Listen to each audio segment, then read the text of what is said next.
Welcome to The Intuitive Therapist with Janis Cohen, therapist, clairvoyant, empath, and medium. Listen in as she takes a no-nonsense deep dive into real human struggles and how to resolve them. Janis will share channeled information from her spirit guide team, as well as angels and archangels, to help you master your emotional, physical, financial, and spiritual destiny. And now, Janis R. Cohen.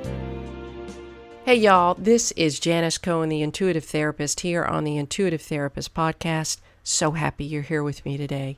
Hey, I have a question for you. Do you know what it means to be successful or have success in your life? Chances are you do.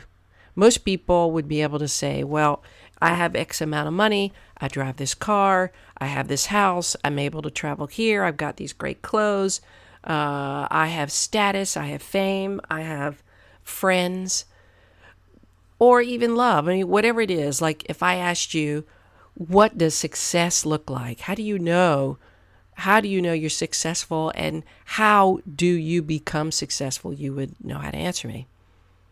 But I have a different question. How do you fail? How well do you fail? That's what we're going to talk about today, because failure is so important to us. It sucks. We don't want to do it. It rubs our ego. It makes us feel embarrassed. We feel all sorts of stuff around failure. But let me tell you, failure is your biggest and best teacher. If there's a way to drive yourself towards success, it's through failure, and it's through learning from failure.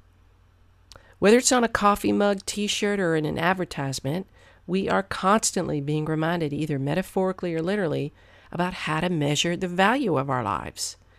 Metaphors that ask a person to take stock of, quote-unquote, how full one's cup is, and, quote-unquote, the quality, not the quantity of one's relationship. These are just two of the typical markers that we're encouraged to use. Added to that list might be how humble and kind one is to others, how much one has positively contributed to the greater good of humanity, and how deeply one has loved another person.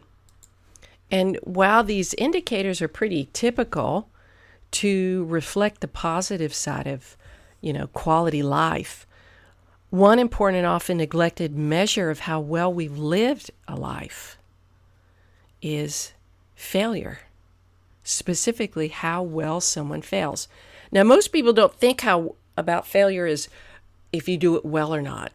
And that's what this podcast is all about. I want you to really start thinking differently, because you can fail and fail miserably and still fail well. Or you can fail really bad and be miserable because of it. Okay? And those are the kinds of things I want you to think about. If you're somebody who measures your life based on losses, screw-ups, and lack, would you be willing to consider a different perspective just for a moment? Is it possible for you to view failure as something other than a painful, pervasive, and personal experience? Would you be willing to see failure as beneficial? My goal with this podcast, again, is to help you think of things in a different way, to reframe things, to redefine things in a way that you haven't, because it will help you get unstuck. So I ask you, would you be willing to see failure as beneficial? The feeling of failure, as with any other feeling, y'all, can be interpreted along a spectrum from catastrophic to minor, right? From a disappointment to a devastation. If you're someone who aligns with your mistakes on the more severe end of the spectrum, you might tend to view failure as the reinforcement of your belief that you are inherently broken or chronically unlucky. Failure then to you is a consistent indicator of your inadequacy. In other words, that's how you interpret it. Failure is a part of human existence. It's how we learn and grow, y'all. Mistakes, regardless of how many you've made, don't come about to punish you. Rather, they have a purpose and a meaning. And to be able to notice the functionality of failure in your life, you have to get out of your head and get into your heart. But how do you do that? How do you get out of your own way long enough to change your perspective about failure's purpose and intention in your life? A distinguishing factor for the person who experiences numerous and repeated failures is that the person literally fails to learn from their mistakes. And we all know that patterns are developed from doing the same thing over and over again. Some patterns are very good and healthy, and some are not.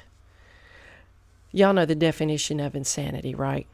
Is doing the same thing over and over again in the same way and expecting a different result. If you want to change how failure impacts you, how you experience it, then honey, you have to change what it means to you.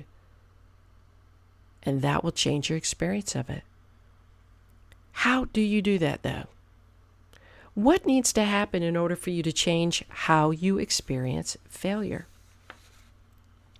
Consider the polarizing condition that shows up in your life. You can't learn what to do differently if you don't identify what didn't work in the first place, right? That's where failure comes in. We need failure because you can't appreciate the positives in life without experiencing the negatives. It's impossible.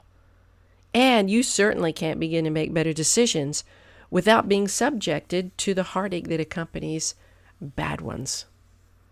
So to change how you experience failure, you have to change two things, y'all. Two things.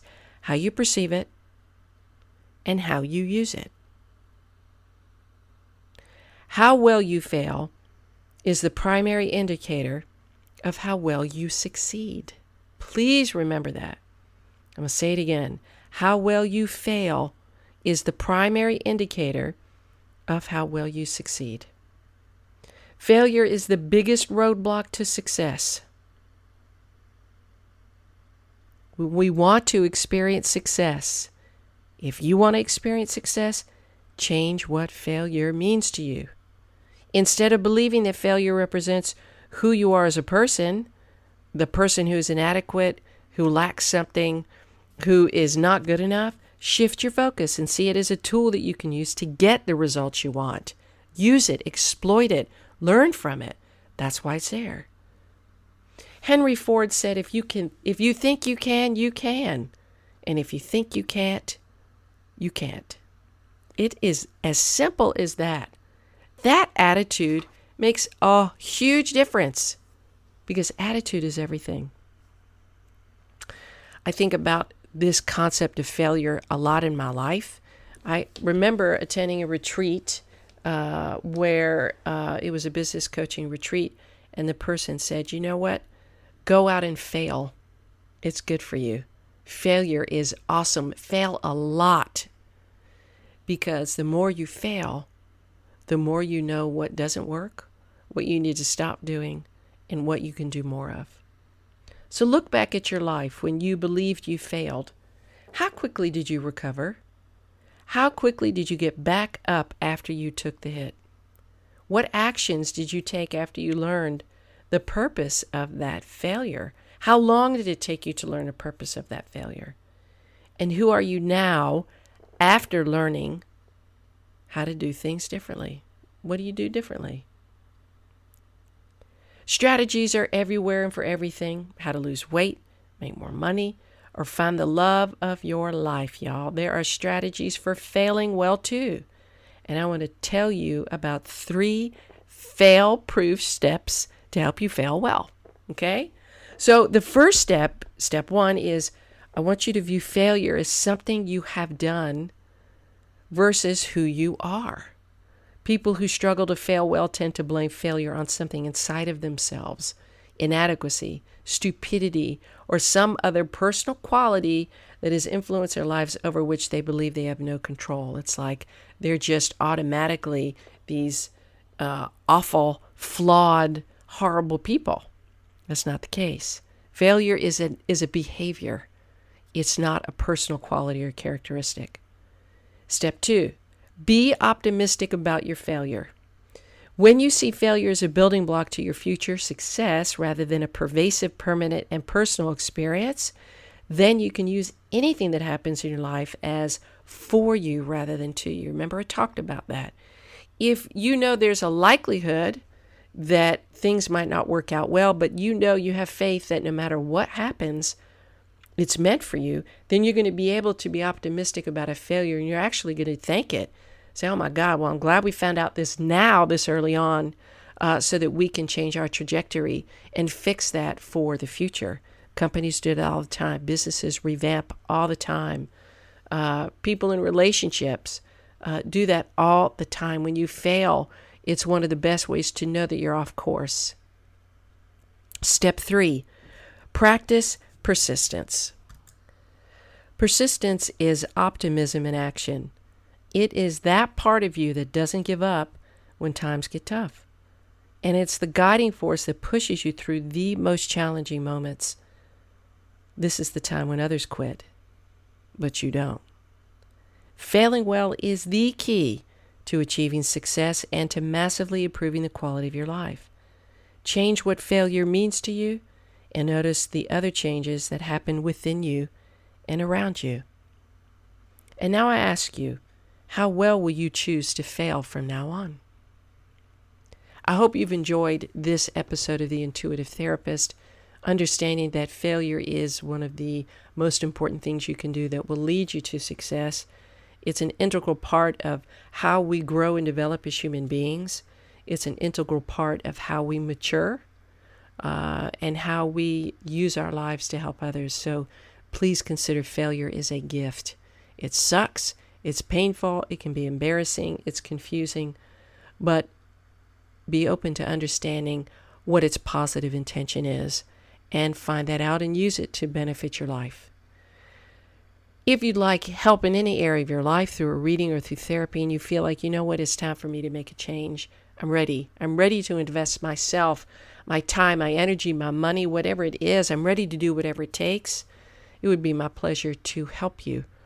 So reach out to me via phone, 404-558-3971, or email me at janisarcohen.com. I would love to hear from you. If you're enjoying these podcasts, reach out to iTunes, subscribe, and rate and review my podcast. I would really appreciate it. The more people I can reach, the better. My goal is to effect massive change. Have a wonderful day.